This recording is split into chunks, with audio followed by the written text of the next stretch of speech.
Albatros News platforma predstavlja Albatros podcast. Mi lažemo sami sebe.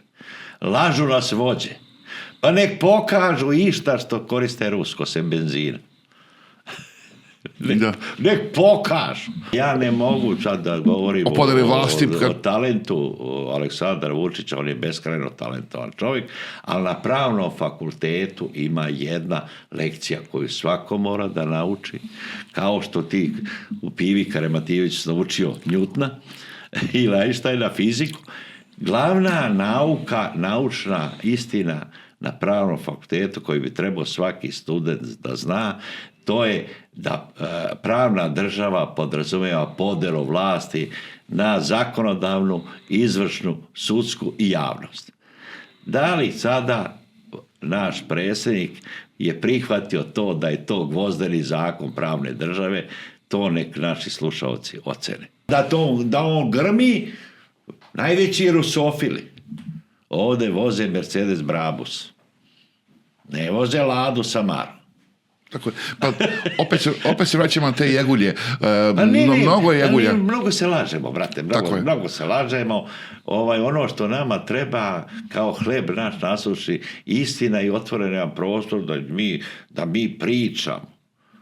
Da mi stvari nazovemo pravim imenom. Ako Srbija nema taj najvitalniji deo stanovništva, ako ti beže, ne mogu nju spasti ni mnogo jači ljudi od mene.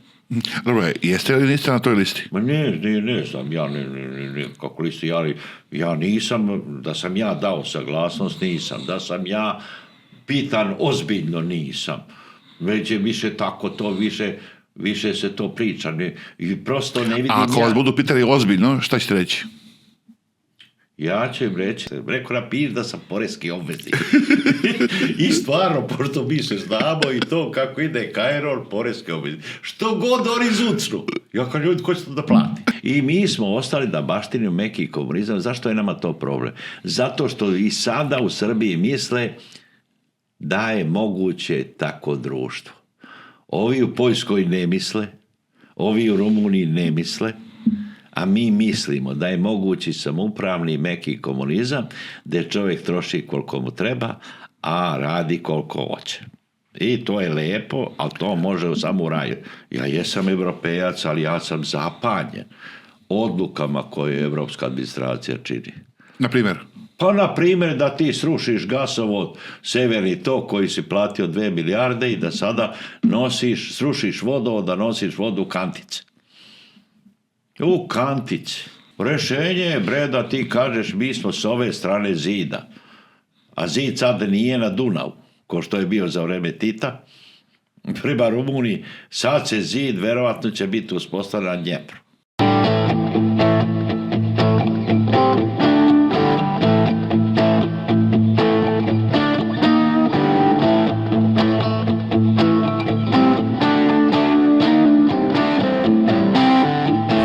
Albatros podcast. Gledate Albatros podcast, ja sam Nenad Zorić. Moj današnji gost, ljudi u Srbiji, građani Srbije vole novac, a ne vole ekonomiju. Međutim, mog današnjeg gosta vole i da slušaju i da ga gledaju. Možda je razlog za to, čovjek zbog koga sam ja opisao novinarstvo, ovdje Bogdan Tiranić, je postao između ostalog popularan kad je počeo da filmske kritike koje su to vreme pisane ozbiljnim rečnikom prilagođava, uslovno rečeno, narodskom jeziku. Možda je ta neka paralela i sa mojim današnjim gostom koji sve društvene stvari tumači onako prijemčivim jezikom. Moj današnji gost je profesor Miodrag Zec. Poštovanje profesore Zec i hvala vam što ste u Albatros podcastu. Hvala na pozivu. Ja sam malo prije dok smo se dolazili ovdje rekao, profesore, možda je jedan od razloga što vas ljudi vole i to što vi o ekonomiji govorite kao politički analitičar. Jel grešim u tome možda? Pa grešite, nisam ja politički analitičar, ja mislim da je glavni problem našeg društva uopšte i našeg odnosa prema prirodi i prema svetu, što imamo mnogo analitičara, nemamo sintetičara. Sintetičko mišljenje je kapitalno i tako dalje. Mislim, evo nam objasnio jedan primjer. odete kod doktora i svako je analitičar. Svako je doktor za levo uvo, a ne za desno. Za desnu potkornicu, ne za levu. Mi imamo subspecijalizante do besmisla, a i kad dođete kod lekara, niko vas ne gleda kao složen mehanizam. Vi ste i psihološko biće, i fizičko biće, i fiziološko biće, i tako dalje. I fali pogled lekara na čoveka u sintetičkom smislu. To je još dramatičnije u društvu. I sad si ti slučaj za pojedinačni, za neke džepove i tako dalje. Ovo je tiranija analitike nad sintetikom. A sva veliki filozofski koncepti koji su obeležili našu istoriju i naše saznanje i tako dalje, su sintetički. Aristotel je pisao i o etici, i o metafizici, i na kraju je definisao da se jegulje žive u slatkoj vodi, u selu. Ja sam skoro bio pre 2 mjeseca u Stragiri ponovo. U selu on je vidio da postoje životinje koje su čudesne, koje žive u slatkoj vodi, a razmnožavaju se u slanu. To je 4. vijek pre nove ere. Ili da imaš fenomen da su lososi se razmnožavaju u slatkoj vodi, a žive u slanu. Razumijete? Taj fenomen, recimo kako se razmnožavaju jegulju i to u Sargaskom moru, još uvijek nije definisan. Znači, sintetička misao je vrh. Ja pokušavam da sintetički razmišljam, ja ne smatram da sam neki veliki mislilac, nego gledam stvari u celini, u totalitetu. Jer onda vi možete vidjeti i razumjeti čak i analitički pristup. A mi smo slomljeni sa detaljima, a nema celine. A do koga je to, profesore? Je li to do analitičara, odnosno do manjka tih Aristotela, ili je do nas novinara? Pa novinari su grešni po mnogo čemu. Njih ni oproštajnica greha ne može oprati. To je posljedica jednog pristupa koji vuče koren iz škole i iz crkve. Ali škole, vi u školi učite činjenice, pogotovo u nekim lošim školama.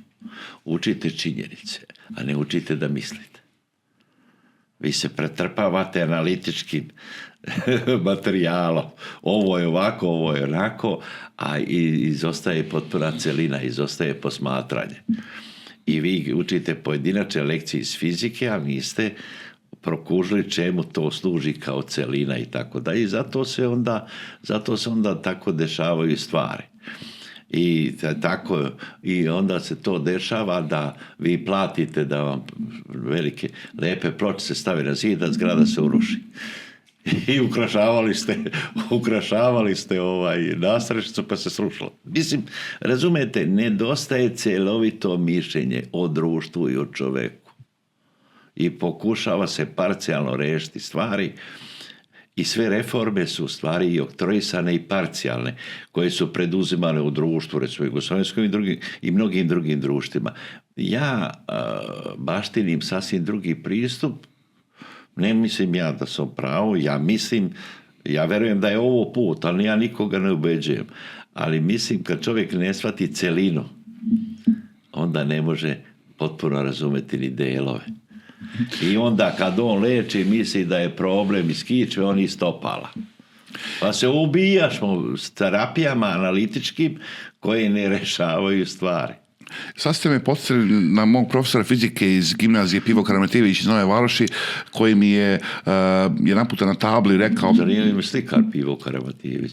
Tako je. Kako se zove profesor? Isto zove Pivo? Ne, to je gimnazija Pivo Karamatijević. Gimnazija? Ja sam mislio profesor. Ne. Eto, ja sintetički mislim. Ne, gimnazija Pivo Karamatijević. Sad, nažalost, su je ukinuli, jer nema dovoljan broj đaka, pa je to i gimnazija i srednja škola se zovu pod jednim imenom srednja škola. Strašno. Ali sjećam se davno da bila je neka stvar fizike tipa F jednako M puta A, sila jednako masa puta ubrzanje. I ja sam to napisao na tablu i on mi je rekao: Zoriću, ti previše veruješ knjizi. I to mi je lekcija koju se primjenjivao posle za sve druge stvari. On je htio da mi kaže: Aj ti mene objasni kako je to masa puta ubrzanje jednako sili, a ne samo da mi kažeš tu definiciju. A kad ste spomenuli ovu školu, pomenuli ste i crkvu. Šta mislite po tim za crkvu da je uzrok ovome što je previše analičara je crkva? Pa crkva je isto zato što vas crkva prisiljava da ne sumnjate, već da verujete. A čovjek je biće koje je kreativno i to je suština u odnosu kakva je kombinacija vere i sumnje. Škola treba da bude bazirana na sumnji, i to vas je pitao taj nastavnik, a ovo je osnova vere i sad ti pokušaš da povežeš dva principa, vere i sumnje i tako dalje. I problem je uopšte, jedno je studije su teologije, a drugo je bogoslovski fakultet. Razumijete, to su dve različite stvari. Prosto se mnoge stvari ne razumiju. A mislim da je crkva propoveda, recimo, primjer radi, crkva propoveda neke principe koji se ne drži u životu. Evo, recimo, sad imamo zasedanje sabora, jer? I kad to pogledate, to liči na spektakularnu rimsku konklavu kad se bira papa. Znači i katolička crkva i pravoslavna, istočna i zapadna crkva propovedaju recimo siromaštvo, odricanje, empatiju, a svaki ulazak u crkvu je prosto da se zapanji čovjek luksuzom koji je tu. Evo vidite sliku koja je i naša crkva koja je siromašna i siromašno društvo, sad oni zasedaju u kripti koja izgleda kao zasedanje u Laherni, u Carigradu za vreme najveće moći vizantijske države. Prosto vi ste fascinirani zlatom i tako dalje, a istovremeno svaki monah polaže zavet siromaštva, zavet odricanja. Sve vladike su monasi i u katoličkoj i ovoj pravoslavnoj crkvi i sad oni svi imaju carske krune, prosto oni liče na vizantijske careve. Primjera radi. Znači ti propovedaš siromaštvo, ajte mi pokažite, bar katolička imate zavode za siromaše, za beskućnike i tako dalje. Ja kod nas ne vidim to u pravoslavnoj crkvi, kod Rusa, da crkva se bavi siromašnim, ubogim, starim i tako dalje. I mislim, to je sad drugo pitanje, ja niti sam što kažu ovlašćen. Možda ne stižu, evo jučer su razrešili ovog vladiku Justina, tako da imaju preča posla. Pa dobro, ali je prosto je, znači ti, kad me pitate, to su važna pitanja škola. Pa ste pomenuli vašu gimnaziju, zašto se sad ne upisuju iz gimnaziju? Pa zato što mi propovedamo dominaciju analitičkog nad sintetičkim, da on ide u dualno obrazovanje i da zna da zavrne levi točak, a ne desni. I ljudi, neću ja reći da nema značaja dualno obrazovanje, nego fenomen škole. Fenomen škole je važan, mi ne razumemo fenomen škole. I sve naše školske reforme su ispale bez veze. Zašto? Pa škola, mi se rađamo kao Božje delo na neki način sa svojim sposobnostima. I svi treba da idemo u školu. Znači, postoji đak i njemu treba dati znanje. Ali da li smo mi napravili školu u kojoj svako stigne do svoga sopstvenog maksimuma? Nismo. Kod nas je linearno, ide ko upiše, taj mora i završiti, ali tako se daju plate profesora. Pa škole trebaju da budu kao mobilizacijska mesta. Pozoveš decu od 6-7 godina i onda to je jedan. Drugo je šta se uči, udžbenice o kojima se priča. Tako, šta se uopšte uči? Šta treba učiti? Da li treba učiti samo činjenice ili pokušati od malih nogu učiti ljude da misle? Da misle? Pa ne, a mi učimo činjenice. Mi ništa njima nije jasno ni zašto služi 3x3 i zašto je to tako, a nisu jasni posljednji na fakultetu integrali, nisu jasni. Ja. Onda je treći subjekt važan, ko uči. Znači šta se uči i ko uči. Taj ko uči je na najnižoj društvenoj lestvici. Da su plate učitelja i profesora ispod prosjeka jedne zemlje. Znači ovdje se više plaća kad ideš da se ošišaš, nego kad učiš matematiku i fiziku. Po jedinici vremena. Po jedinici vremena. Znači, da li taj profesor uči djecu da misle i da li on vrši neprekidno nadzor da vidi koje su njima posebne sposobnosti. Pravi model škole. Kad se mi upišemo u školu, ima osnovna škola, to je obavezno za sve. I to mora da se progura, to je zakonska obaveza. U klasičnom nemačkom školstvu imamo takozvanu nižu gimnaziju. Nižu gimnaziju. To je 5. do 8. razreda. Znači ti tu tad vršiš selekciju u nižoj gimnaziji, ko može da ide u nižu gimnaziju, a ko ide u dualno obrazovanje. Pa onda imaš višu gimnaziju koja je u osnovu za upisivanje univerziteta, onda je nova selekcija. Onda je nova selekcija, pa jedan manji deo ide u višu gimnaziju, ostali idu zanati, tako da je ovo što se kod nas sada posebno. I to je sve to ljudski, sve nikakav nije problem. Znači, onda tek se ide na univerzitet. A kod nas ljudi upisuju univerzitet što ne znaju šta će od sebe. Razumete? Da. I što je saopšteno da je tako da uči se ide da ne radiš. Znači, problem je što mi kroz školski sistem nismo izvršili trijažu gde se i kako ko završava s obzirom na njegove date sposobnosti.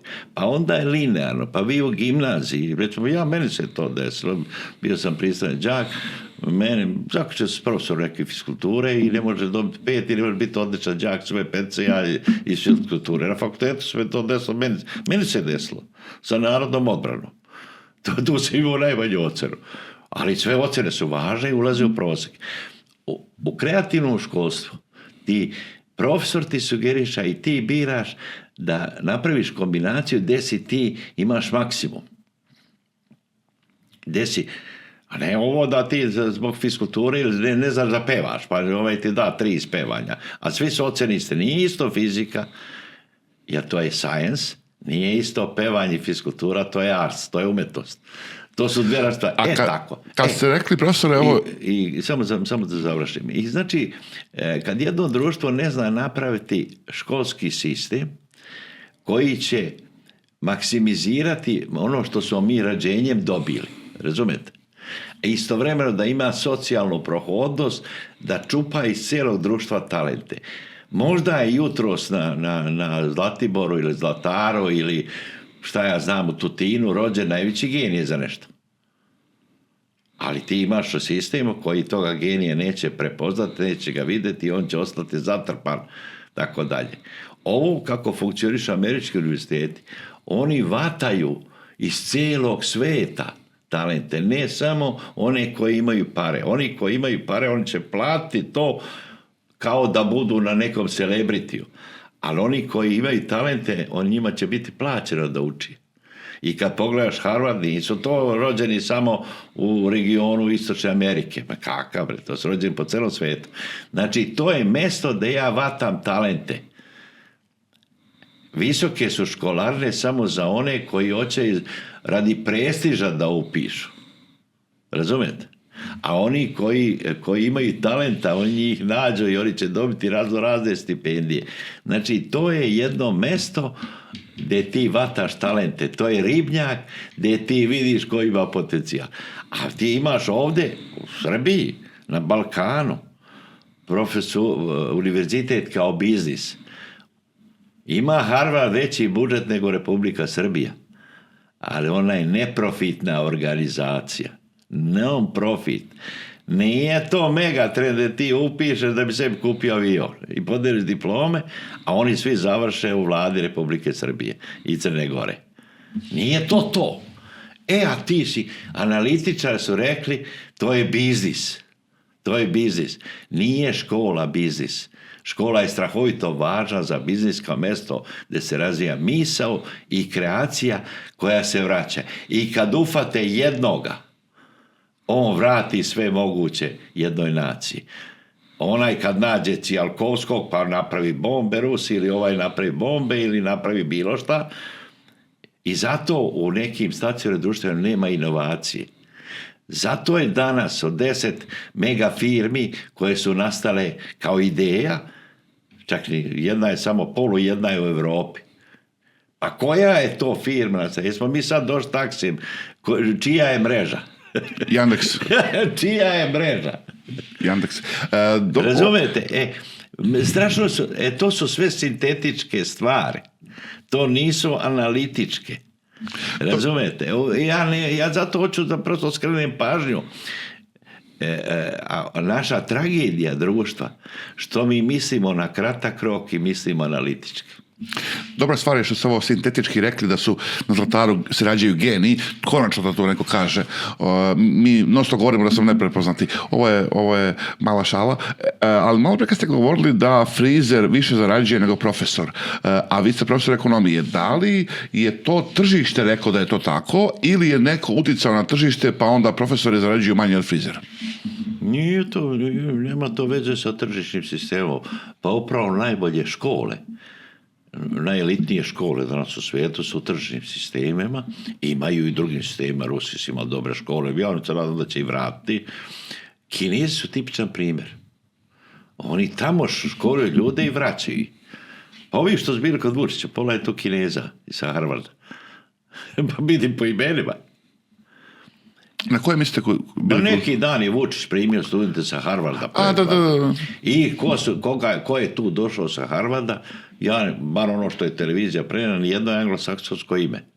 To su arapska imena, indijska imena i kineska imena. Bar ono što je RTS, a RTS se stvarno mora verovati, taj nikad nije slagao nikoga.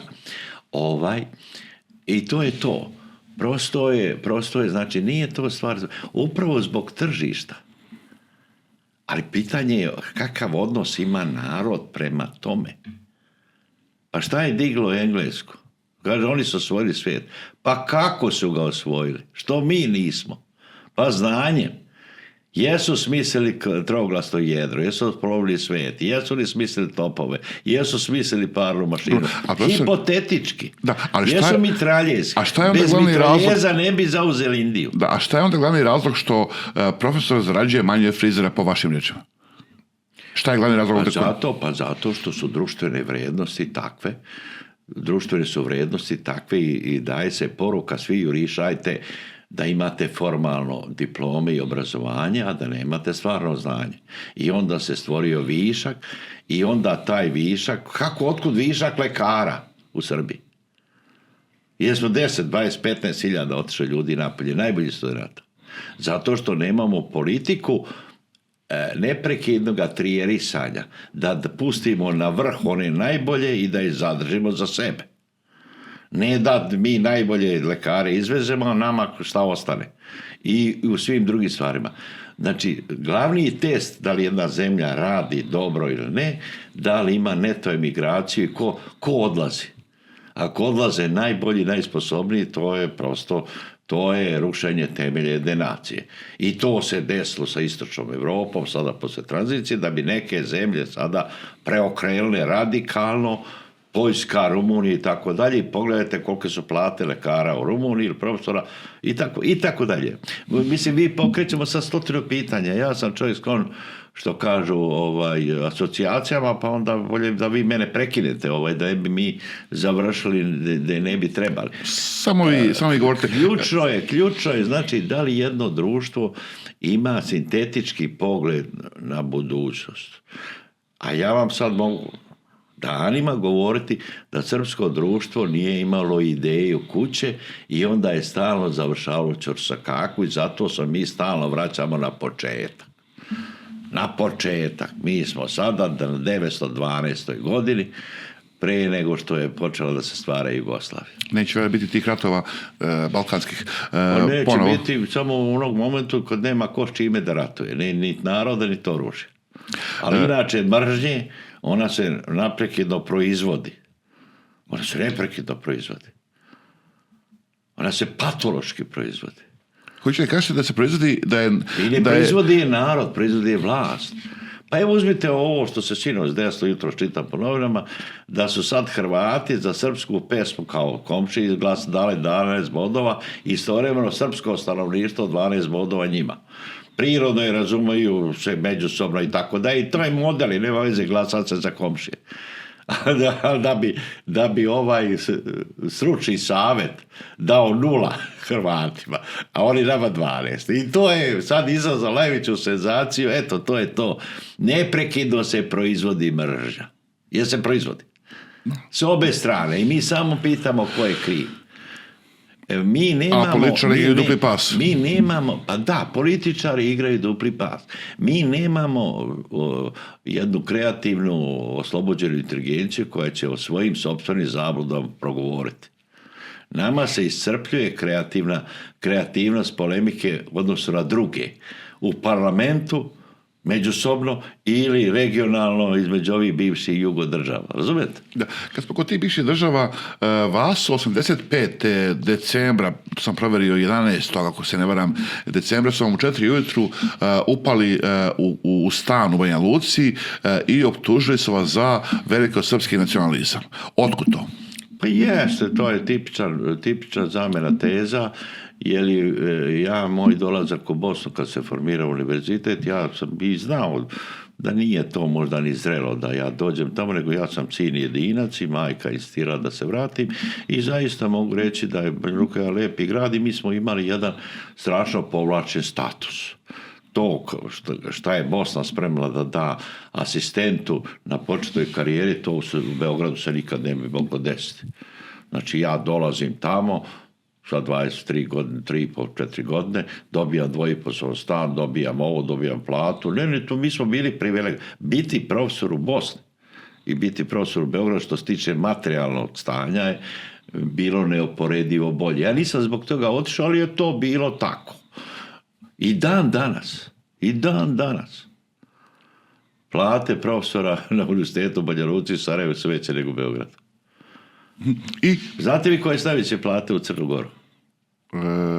Najveće su plate na univerzitetu Crne Gore, na tom univerzitetu. U javnom sektoru.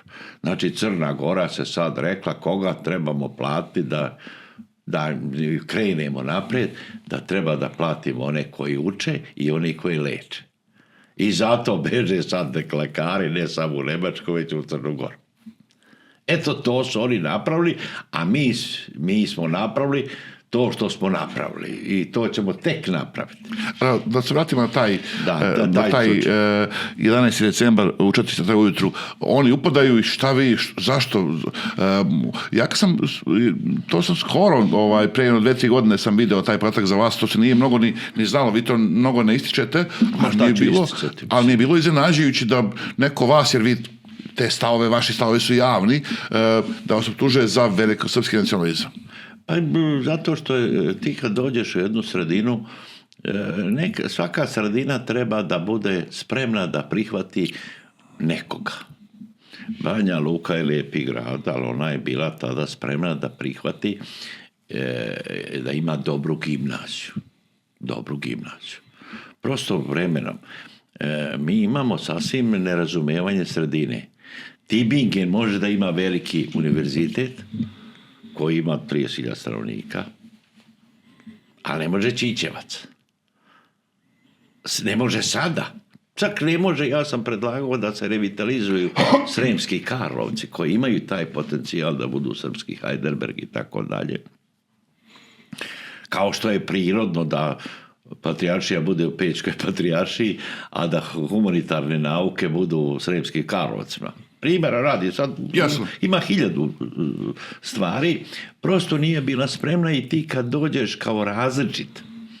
kao različit čovjek koji insistiraš na mišljenju, a ne na podobnosti, na slušanju i tako dalje, upadaš u... Da, i nisam ja nikakav bio nacionalista, nisam ja bio čak ni nešto protiv države, nego ja sam bio slobodoman čovjek i bio različit od njih.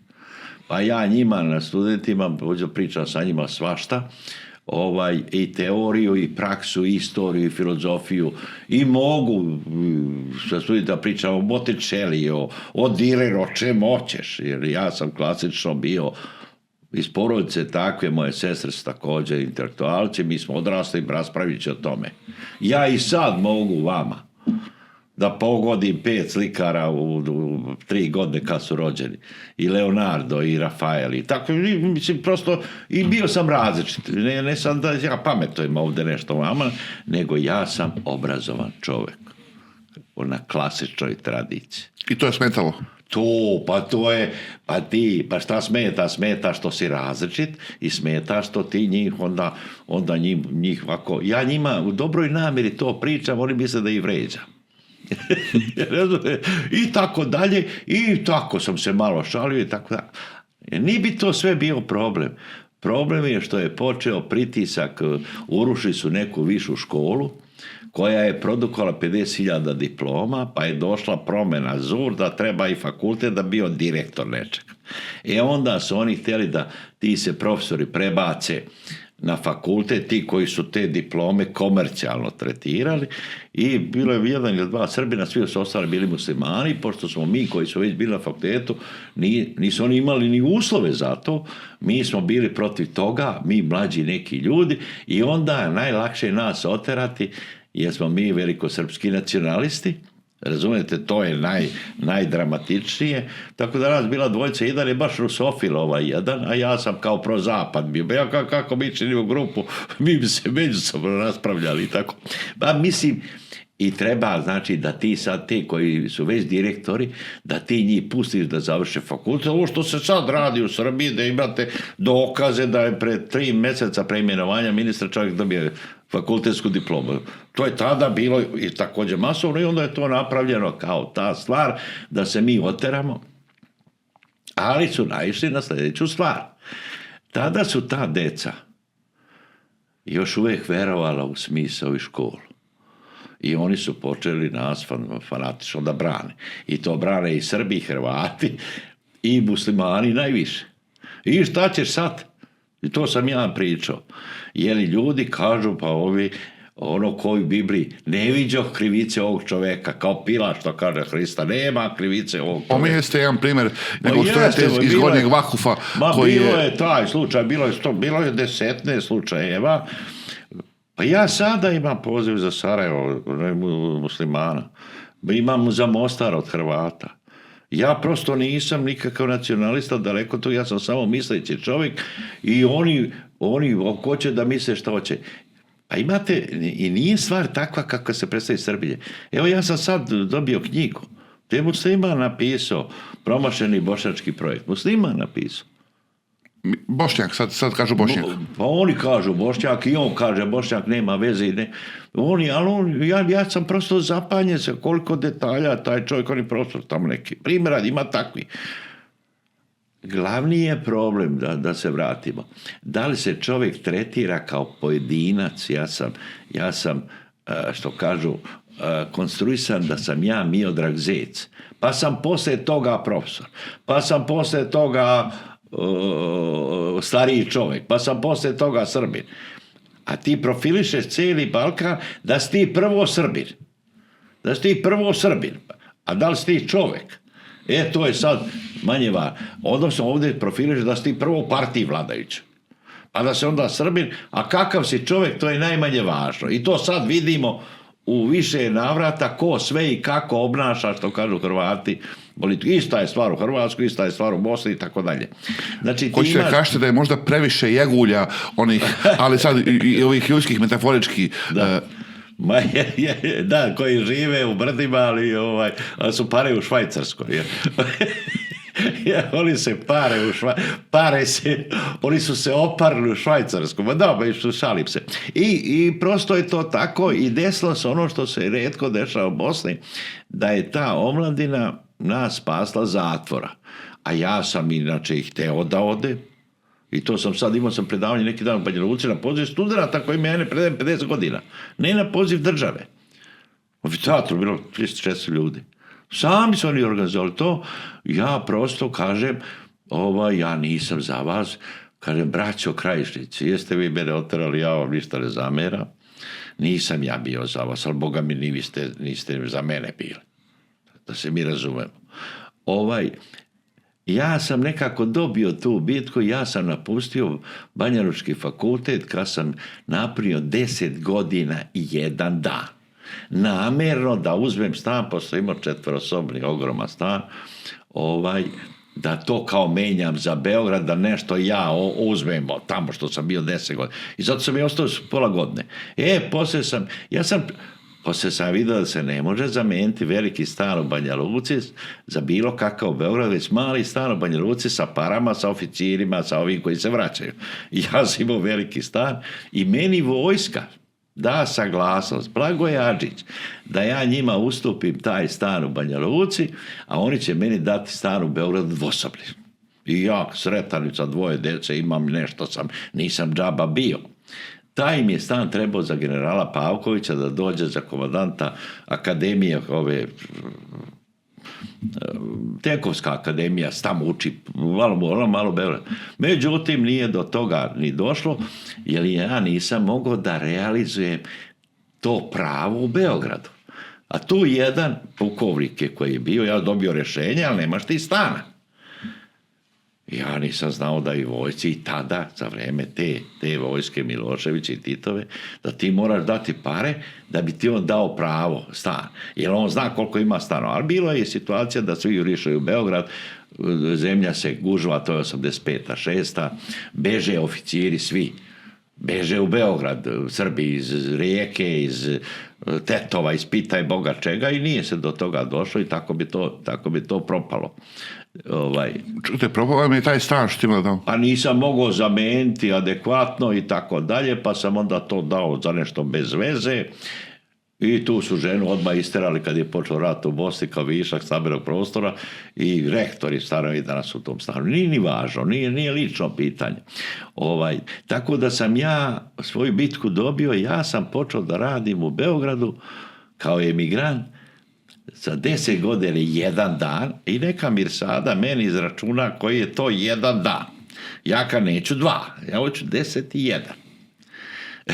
Ja dođem u Beograd, donesem radnu knjižicu u institut kod Branka Horvata, od Horvata institut, neki Mića koji je pravi austrijski čovjek, kaže, ne valja ovo. Šta ne valja? Pa ne možeš, kaže, da počneš da radiš u nedelju, mora u ponedjeljak. A taj 16. oktobar je nedelja bila.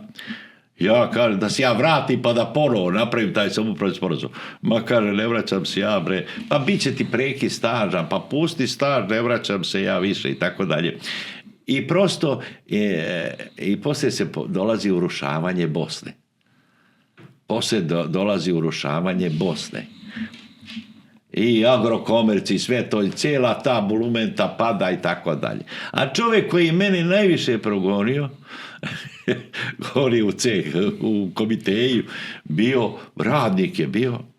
I sad kad sam imao neko predavanje pred 2 godine u Banja Luci, ja u hotelu, javlja ova sprava da je on je uhapšen kao rektor, Napredovao čovjek.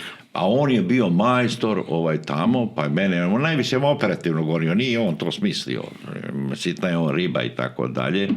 On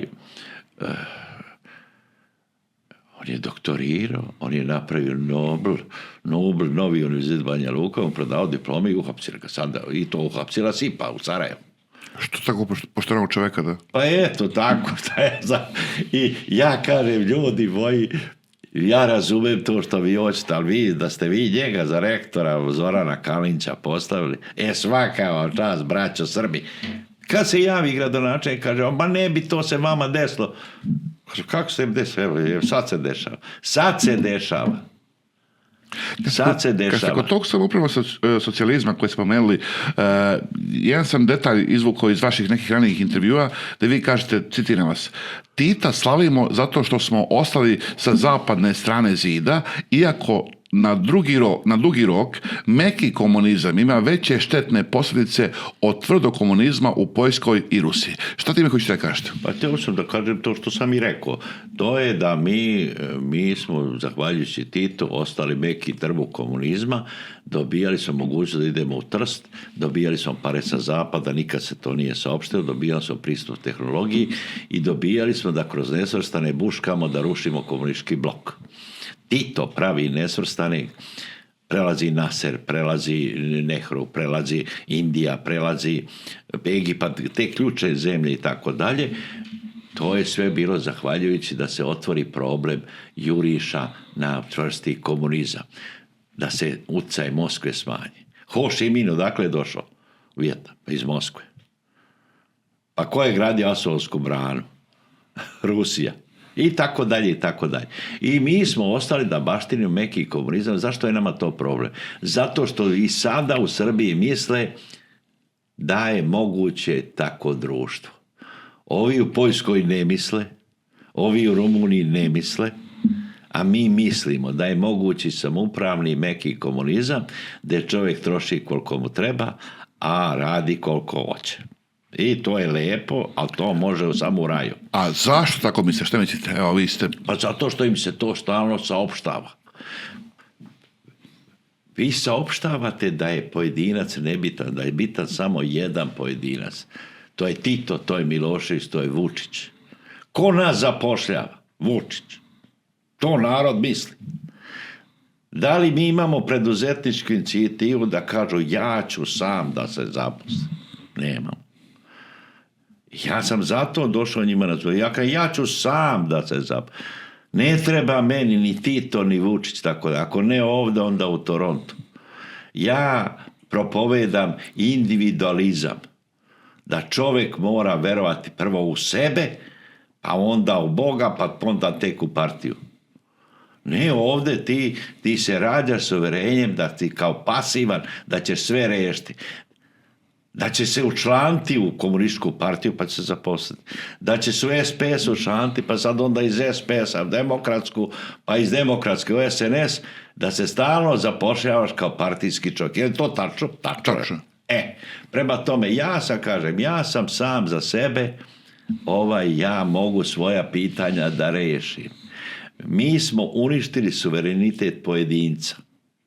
Pojedinac, ovdje mu se kaže da u školi mu se kaže ćuti, u porodici ćuti šta ti znaš, u školi piši, govori kao što sam ti ja rekao, u politici vezi konja da ti gazda kaže i onda smo dobili što smo dobili. Dobili smo da imamo adolescentno društvo koje treba staratelja. I sad kad se pobuni jedan deo društva, ko se buni? Buni se srednja klasa ovdje u Beogradu i studenti. Pa ko je izložen više, je se diglo kuso i repato i polupismeno i tako dalje na te studente. Sad da ne pričamo o studentima, ni ja niti predstavim, niti branim. Da čovjek, kako je nastao Čaci? Pa taj što je napisao, on je Srbin i on je pisao ćirilicom koju ne zna. Jel tako? On ne zna to što se kune. To su problemi jednog društva. I smije li iko išta da pisne ovdje, je li sve znanje u jednoj glavi, tako se saopštava, je li tako? A je sva moć u jednoj ruci. Jest. I šta sad imamo? Evo imamo to što imamo, da mi imamo ideju da je moguće treći put, a treći put vodi u treći svijet i mi smo vrlo blizu toga. I mi se vrtimo u začaranom krugu i jesmo ostali sami. Jesmo li sami? Jesu ti Crnogorci naš sad će uskoro Europska unija. Pa nima veze, ali mi smo sad kao ostavljena mlada, mi se nešto žalimo i tako dalje. Mislim, hoću da kažem da je suština naše greške zato što mi preferiramo kolektivizam i da se sakrijemo u grupu, da u mraku virnemo i da se bacimo kamenom. Ne kažemo ja ti rekao prijatelju, javno. Ne, nije to dobro. Ne, ja ću iz mase da viknem, iz tame. Da se pozovem na neki autoritet. Ali ovo društvo, profesore, ovo društvo nije tako mislilo sve vreme kroz svoju istoriju, ima bogatu istoriju. Da li je baš taj period, taj komunistički period i to samoupravljanje navodno i te... samoupravljanje... Da nas je to nekako previše... Čini mi se da, evo... Samoupravljanje je dosta tome doprinelo, to je zavodljiva stvar i tako dalje, ali odavno taj kolektivizam postoji. Pa Miloš je Vuka Karadžića i istero ko psa iz Srbije. Miloš, veliki. Dobro, ali posle smo toga imali smo ljude koji su zarađivali... Imali smo kneza Mihajla i na kraju smo ga ubili, je li tako? On je donio pozorište, on je bio civilizovano obrazovan i kratko je vladu i tako dalje. Imali smo tiraniju i nije mala, nije to tek tako. Mi imamo problem Srbije. Što mi o sebi, što mislimo, to o nama niko drugi ne misli i zato nas zovu mali Rusi. Mi glumimo da to Rusi su pristojno veliki, pa opet imaju problem i tako. Mi se nismo susreli sa samim sobom. Ni kao osobe, ni kao pojedinci, ni kao socijalna grupa, a ni Boga mi ni kao narod. Mi nismo nekako potrefili da mi imamo situaciju da u nama misle to što mi mislimo sami o sebi. Imali smo mi uzleta. Imali smo uzlete početkom 20. veka, imali smo kad je stvarana Jugoslavija, imali smo panslavensku ideju, imali smo ko je dolazio u Beograd, a ko sad odlazi. I to je ključno pitanje. Srbija je početkom veka bila uz Ameriku najveće imigracijno područje gdje se sjatla čitava inteligencija sa Balkana, počejući od himne, od građevina, od inženjera, od tako dalje. A sad šta se dešava? Odlaze. A kad smo kod tih odlazaka i dolazaka i većenje sebi, sjetilo mi se da ste nedavno, baš sam to našao da nedavno, možda vi to često i ponavljate, ovdje kad se govori o Evropi, ja često volim da kažem da je meni Evropa sredstvo, a ne cilj, i onda sam prepoznao u jednom vašoj izjavi da ste rekli treba da dovedemo Evropu kod nas. Pretpostavljam da hoćete da kažete da mi napravimo sistem ovdje kod nas, a da li bili član ili ne bili član Europske unije, sve jedno je, jel vas pogrešno citiram ili... Pa ne, mislim, suština je u sistemu vrednosti, bar kako ja gledam, da ti baštiniš neke vrednosti. Tu traži Evropa i tako dalje, a te vrednosti se ipak svode se na građansko društvo, na čoveka koji sam kreira sebi priliku, koji traži predvidivi i stabilne institucije da bi se realizovao ono što on sam ima kao ideje. To su te vrednosti. Da li se ovdje stalno sa najviših mjesta ja ću te zaposliti, ja ću ti ovo, ja ću ti ono, ja ću rešiti. I šta si rešio? Greška sa greškom. Dao si naftnu industriju 2008. godine, a ostala cev u Hrvatskoj, dakle stiže nafta. I šta sad? Sad ne može. Pa sad si našao Mađare, pa baš sad se desilo da Jorban padne, pa sad ne može ni naprijed ni nazad. Znači ti nećeš da gledaš pro futuru. Ti ne možeš ostati to što misliš da hoćeš. Ti si jedna enklava i mi smo zatvoreni u tor. U tor. Ja sam sad putao kako će Srbi koji rade po Austriji i po Nemačkoj i po Sloveniji i po Hrvatskoj i po Crnoj Gori iz Republike Srpske, kako će uopšte doći? Pa traži će nam naušnice. Dobro, to će se desiti. Šta se dešava na Batoru? Šta je rješenje za izlazak iz tog tora? Rješenje je, bre, da ti kažeš mi smo s ove strane zida. A zid sad nije na Dunavu, ko što je bio za vreme Tita. Prema Rumuniji, sad se zid verovatno će biti uspostavljen na Dnjepru. Ili bar na Donu. I šta sad? Ti si u Evropi sa svim njenim slabostima. Sa svim njenim pričama. A zašto se ne sviđa Evropa? Koja ima 1000 problema, ali ipak nije potonula ovo što smo mi potonuli. Ipak se gleda ipak na neki zakon, na neke procedure i tako dalje. I ja mislim da se vlastodržci boje istraga koje će Europa preduzeti pre ili kasnije. Pre ili kasnije. I u Europi je na kraju se završava za zloupotrebu. U Hrvatskoj čovjek otišao u zatvor. Govorite o premijeru Sanaderu. Pa primjera radi bilo koji, pa sa Janšom, pa tako dalje, pa sa Sarajevom. Mislim, objektivno. A ovdje se priča protiv Europe, a pare se nose u Europu.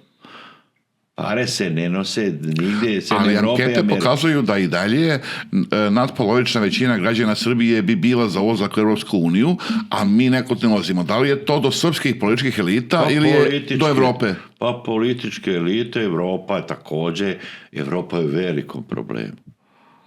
To ja jesam Europejac, ali ja sam zapanjen odlukama koje Europska administracija čini. Na primjer? Pa, na primjer, da ti srušiš gasovod Severni tok koji si platio 2 milijarde i da sada srušiš vodovod, da nosiš vodu u kantice. U kantice. I kako ćeš ti istovariti plinske boce? To su bajke. Ovo je geostrateško pomeranje i ovaj Trump, ako je išta shvatio, koga smo se mi usput budi rečeno kleli, a sad ga ne pominjemo, ako je išta shvatio, da se ne sme gurati Rusija u zagrljaj Kini i da se s Kinom ne sme igrati. Kinezi su naučili.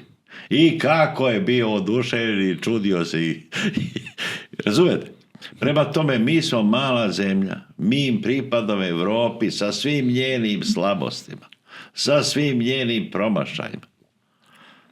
Ali Europa je civilizacijska kolevka. Vatikan može da živi od ulaznica. 300 evra je ulaznica u Vatikanske muzeje. Možda živio, to je muzej na otvoreno, objektivno. I koji je san Amerike. Oni dolaze tamo da topla. Ti da bi ušao u Veneciju moraš da platiš ulaz u Barcelonu. A ovdje da bi došao dobio subvenciju. O čemu se radi? A mi hoćemo da idemo po šuškavac, hoćemo da idemo u Barcelonu i tako dalje, hoćemo. A vama onda pričamo, mi lažemo sami sebe. Lažu nas vođe. Pa nek pokažu išta što koriste rusko sem benzina. Nek pokažu. Od patika do šešira, od automobila do telefona. Samo benzin, a i on izgleda više nije iz Rusije. Problem je to, problem. A taj benzin, evo danas, baš dok smo dolazili na ovaj intervju, mi inače ovo ćemo emitovati 22. maja kad je dan odluke oko tog NIS-a, a danas je 17. maj kad dolazimo, kolege iz Forbesa su napisali da je sve veća potražnja, odnosno pominju se osim ovih domaćih ovde, pa i Bogoljub Kadić se uključio tu navodnu trku za NIS, spominju i neke kompanije iz Slovenije i Nemačke i oni, neki analitičari njihovi, govore da ta pomama, ajde, uslovno rečeno, zainteresovani za NIS, govori da dogovor sa MOL-om neće doći. Nezahvalno je da, pošto ćemo emitovati ta emisiju, drugo da vas pitamo prognoze, ali kako će biti, evo, iskusan ste čovjek i znate te neke relacije, kako možda bude odluka oko tog NIS-a? Pa to je zaista sad ogromno jedno pitanje. To je pitanje za $1 milion. Međutim, ono što će se na kraju morati desiti, to se moglo desiti i pre mnogo vremena, a to je da se preuzme država upravljanje na NIS. Znači nacionalizacija, jel? Ne mora biti to nacionalizacija odmah, nego je moglo da su Rusi naša braća, kao što mi radimo, oni ne bi nas dovodili pred takav izbor koji je za nas poguban. Šta mi možemo pomoći Rusiji u ratu sa Ukrajinom? Ništa možemo te granate davati i ne dajemo i Rusima, prodajemo i Ukrajincima. Ništa. Međutim, to je geostrateški interes Rusije da kažu niste jedinstveni i tako dalje. I prosto ja ne vidim celoj priči. Glavni je problem rafinerija. MOL-u ne treba rafinerija. On će zatvoriti i tako i tako. Nema spora, to je problem. Ali pitanje je ključno za Srbe, zašto Rusi neće nama to da prodaju ili zašto mi ne preduzmemo mere da to prinudno preuzmemo. Pa da onda vidimo geostrateški, da dobro razmislimo ko, šta, kako i tako dalje. To je eto tipičan primjer analitički. Jesmo to uradili, je li domaća nafta manje više iskorištena i šta je sada? To je samo pokazatelj. A kad kažete nenacionalizaciju, a da preuzme država rukovođenje, koji je to onda model? To su Bugari uradili. A šta? Preuzme upravlja, pa ima razni procedura da ti preuzmeš upravljanje. Mogu da preuzmeš, da nacionalizuješ i da kažeš, ako se geostrateške stvari promijeni, ja ću ti prodati taj udeo po istoj ceni. Ne da ti kažeš, evo, šta kaže Vučić, ja ću vam dati što neće niko dati, oni kaže nama ne daju. Ne daju. Zašto ne daju? Da li oni stvarno ne daju? Da li mi znamo uopšte šta se pregovara? Da ćemo mi tek naknadno saznati šta se je pregovaralo, ko je tu, koga, kao što ćemo naknadno saznati za prugu i tako dalje, za puteve. Razumete? Ključno je da imaš državu koja je transparentna. Ključno je da imate javnost u kojima može ljudi da kažu šta je tačno. Vi imate manipulaciju javnim mnjenjem totalno. A predsjednik kaže, mi smo 1000 puta povećali izvoz u Kinu. Šta mi izvozimo u Kinu? Izvozimo bakar. Kinesko preduzeće vadi bakar vrlo efikasno i izvozi u Kinu. A prodaje nama zlato, a sad je cena najveća zlata skoro u istoriji. I u redu. Ali pitanje šta ti izvoziš? Pitanje ko izvozi? Pitanje, pa kad se kaže, nis puni budžet, pa ne puni nis nikakav budžet, vrlo malo dobit iskazuje, jer investira i tako dalje, ne plaća porez na dobit, plaća se akciza. Akcizu plaća Miodrag Zec i Zorić. I plaćat će akcizu bio benzin i Nisov ili bilo čiji. Razumijete? Mislim, ti imaš manipulaciju informacijama totalno. Kad ste govorili o... To je, zato ta Evropa koliko toliko govori da mora biti podjela vlasti, da mora biti javnost, da mora biti nezavisno pravosuđe, da mora biti ovo ono i da ipak reaguje koliko toliko. Da tu ima isto muljačine u vlasti, da ima nepotizma, ima svašta, nije to idealno. Ali mi prosto pripadamo tehnički tu. Da. Tehnički. I to ovim Srbima treba biti jasno. I drugo, oni idu tamo svojom voljom. I kad je 3000 sa šofera zaustavljeno na hrvatskoj granici, na Jasenovcu i na Batrovcima, koji su boravili više, i šta sad? Šta sad? Eto, to će se nama desiti. To se moglo znati. Pa nije to uvedeno radi Tunguzije. To je uvedeno radi ove enklave koja je ostala, to je Bosna, Makedonija. Razumijete? To je to. I to stanovništvo nije svesno i stanovništvo se junači. Ja ne branim Evropu. Ja samo kažem da boljeg izbora nema. Mi smo odrasli u evropskoj kulturi i zato kažem, neka svako ko se junači kroz Srbije, nek pokaže odakle patike, odakle piće, odakle automobil, nek pokaže.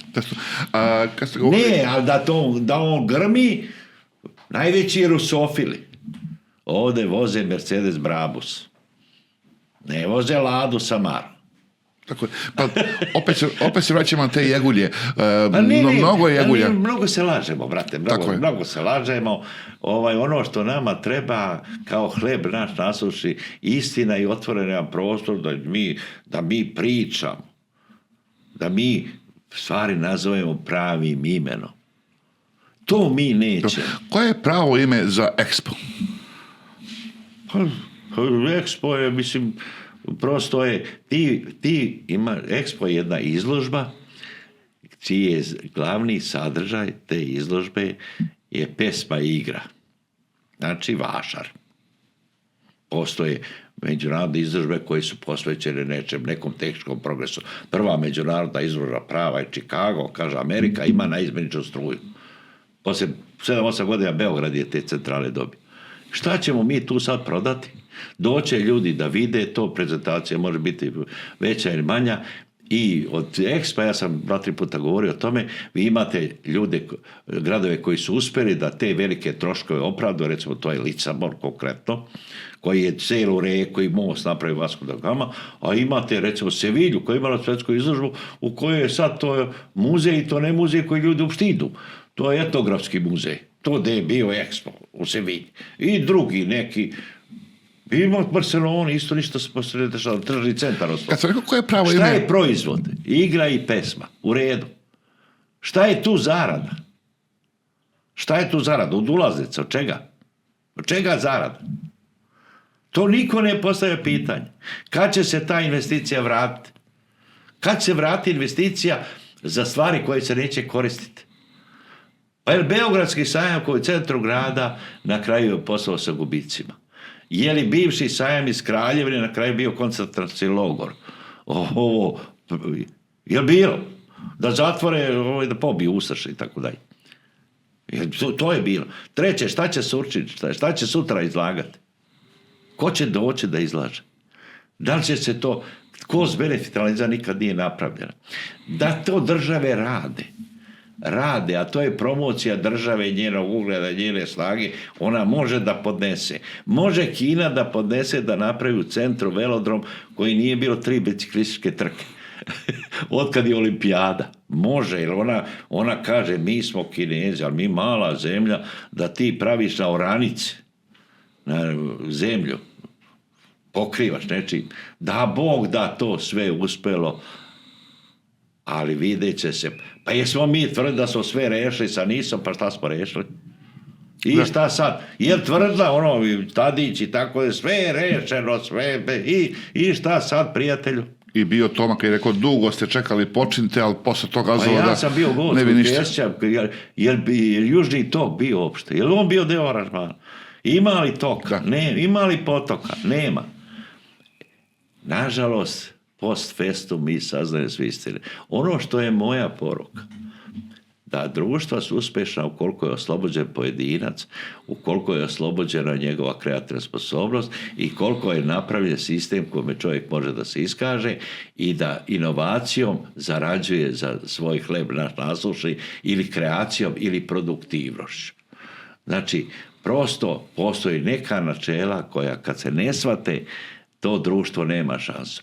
A to je prvo načelo o podeli vlasti. Uspješna su ona društva u globalu gledano u kome se razvio sistem tržišne privrede i sistem podele vlasti i sistem stavljanja kontrole nad zloupotrebu države za preraspodjelu resursa. To je školska stvar, to se uči. I šta mi učimo? Mi učimo da je podela vlasti nije dobra, da je najbolje vlast u jednoj ruci, da je država najbolji preduzimač, da vlada donosi ko šta gradi, ko šta jede i tako dalje, i kako smo ga potrefli, tako smo i došli.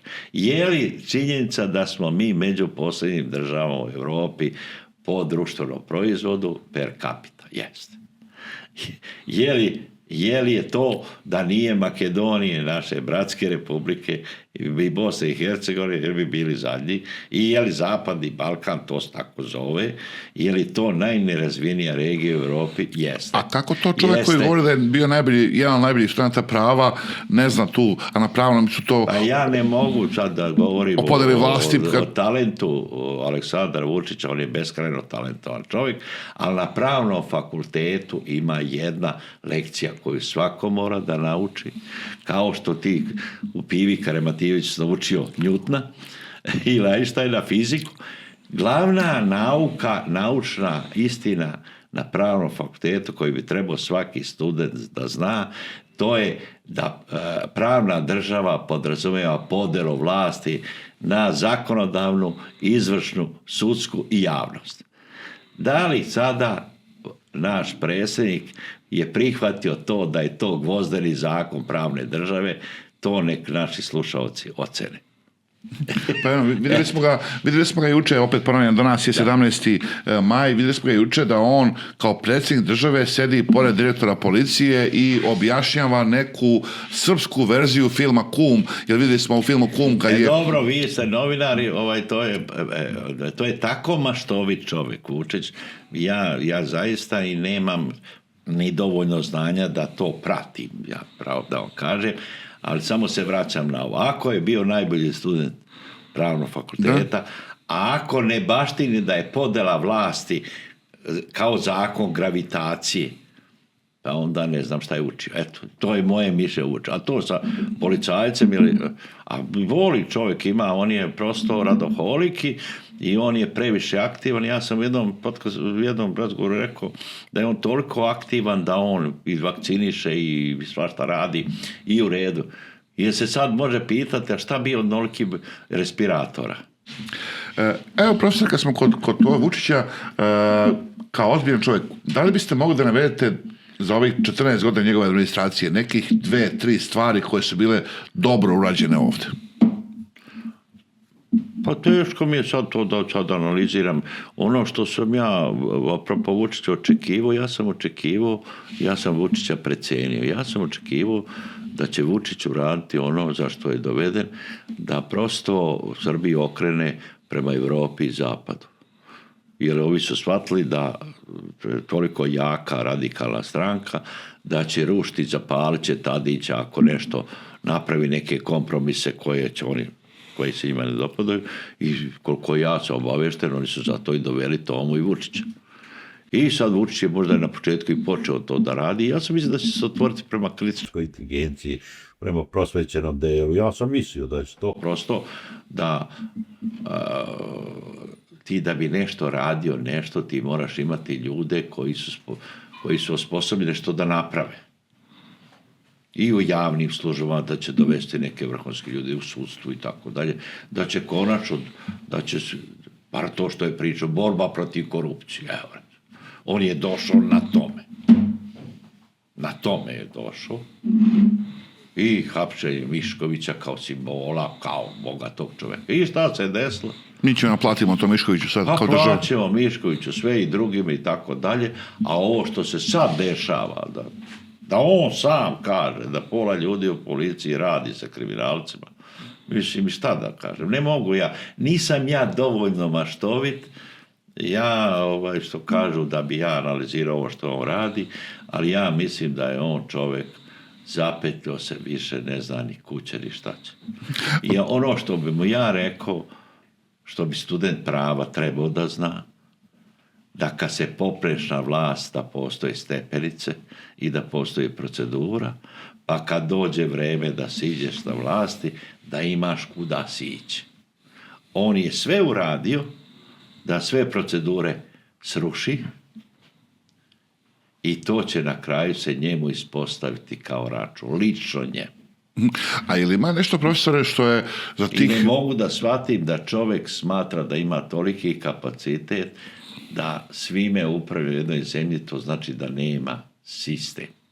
On nije napravio sistem počiva na njemu i ako njega zaboli zub, a ne daj Bože nešto drugo, sistema nema, bit će opšte rasulo. Eto, to će biti na kraju posljedica. Prosto vidim da je to tako. Vezao se za procese za koje nije pretpostavljeno da će biti tako okončani i sad će biti problem istrage i Orbana i pruga i puteva i svašta će biti. Biće to.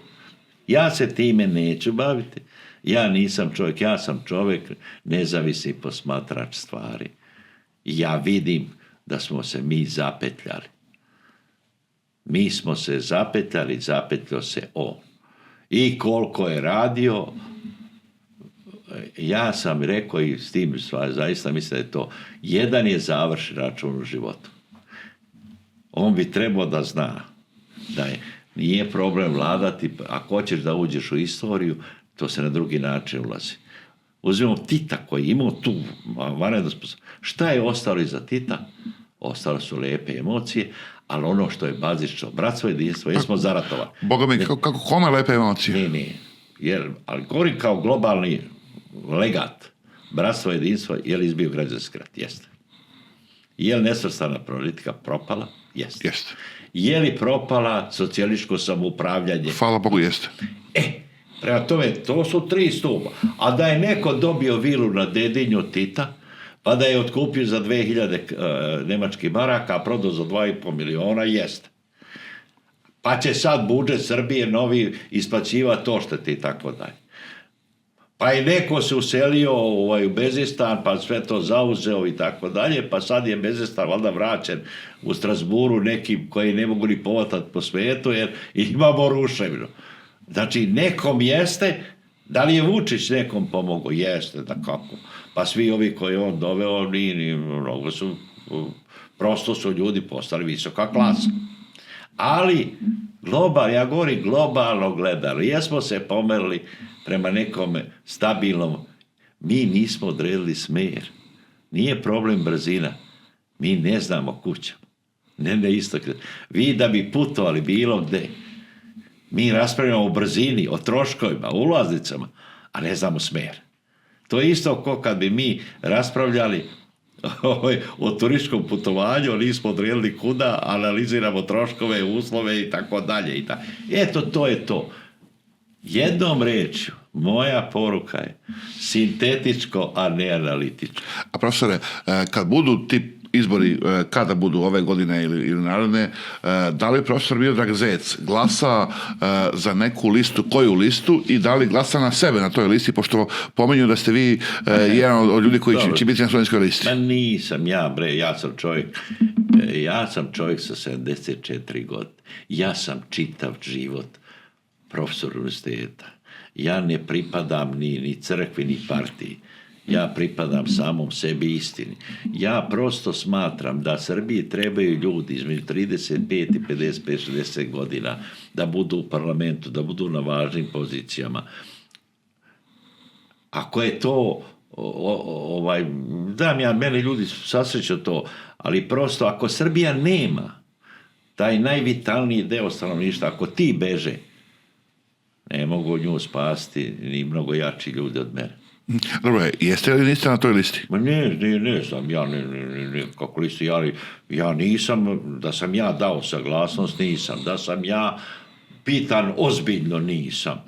Već je više tako to, više se to priča. I prosto ne vidim. A ako vas budu pitali ozbiljno, šta ćete reći? Ja ću im reći da je moja pomoć Srbije najbolja ovo što do sada radi, jer ti kad si malo izmaknut, ti možda vidiš. Ja sam se šalio s njima i to ću i sad reći.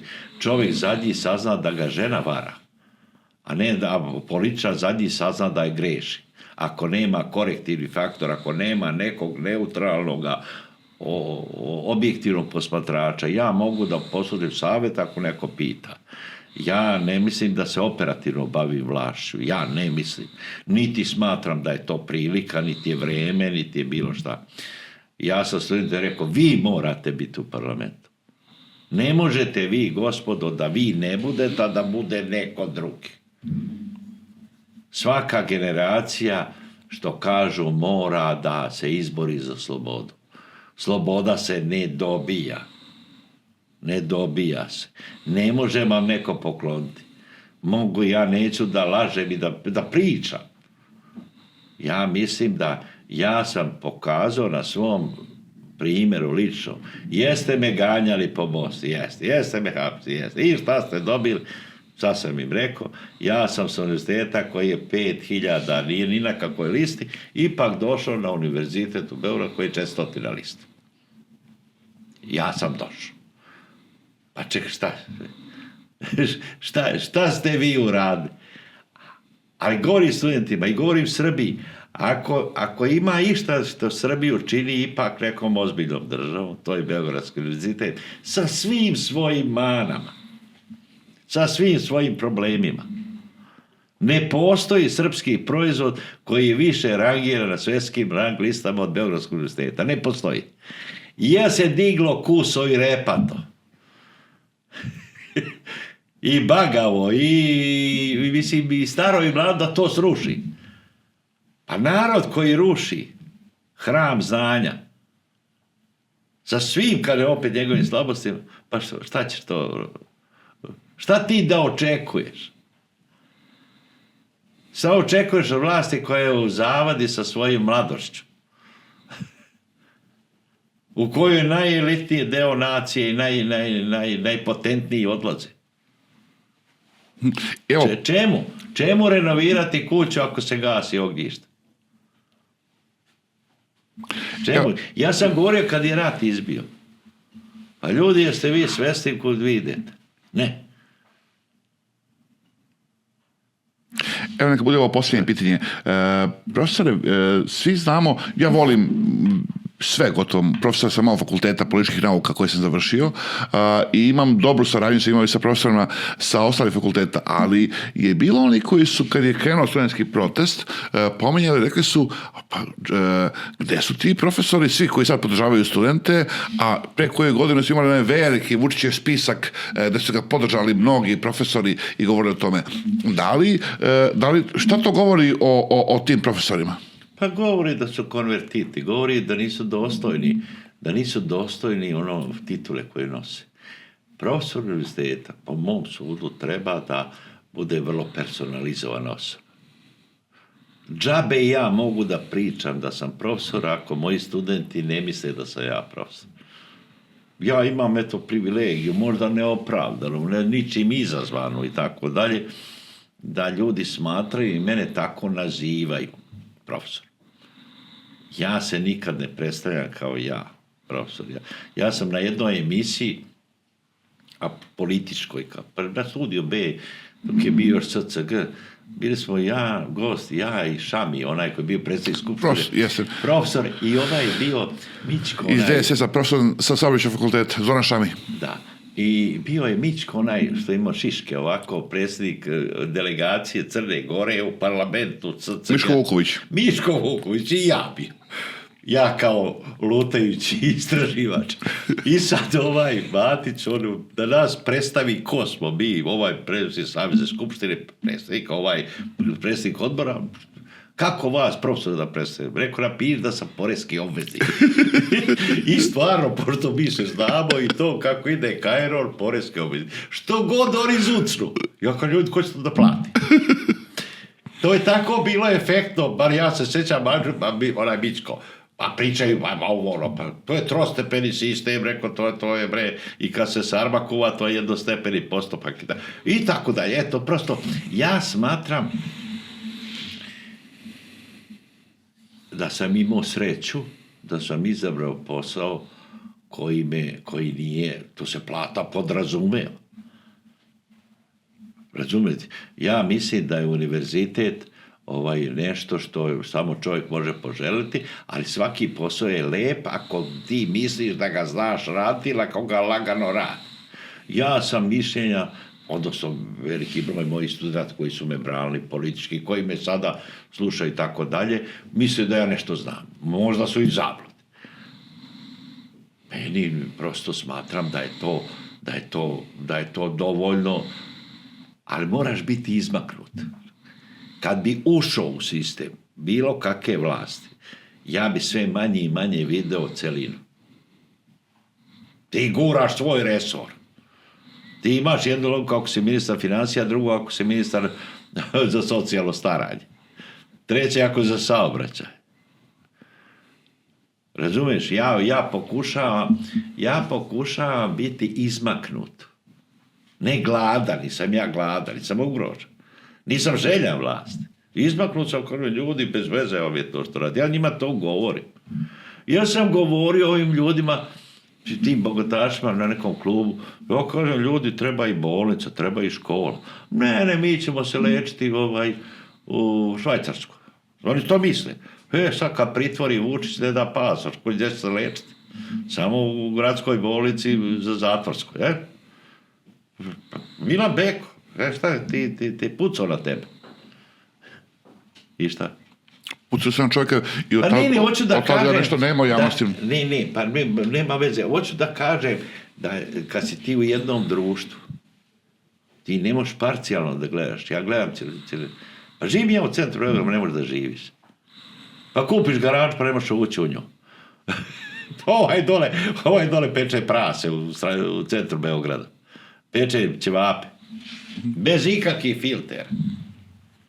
Okay. Pa nije, jel se desilo Munjino brdo, jel sad kad uđeš samo se možeš prekrstiti. Jel se desilo? Tako je. Pa to je ono što bi Vučiću i svima koji su na vlasti trebalo biti jasno, što kažu da sve stvari na kraju isplivaju i na kraju je samo jedan završni račun u životu. Mi živimo na Balkanu gdje sahranjuješ sa počastima, a vadiš ga posle, razumete? I drugi narodi su prošli kroz to.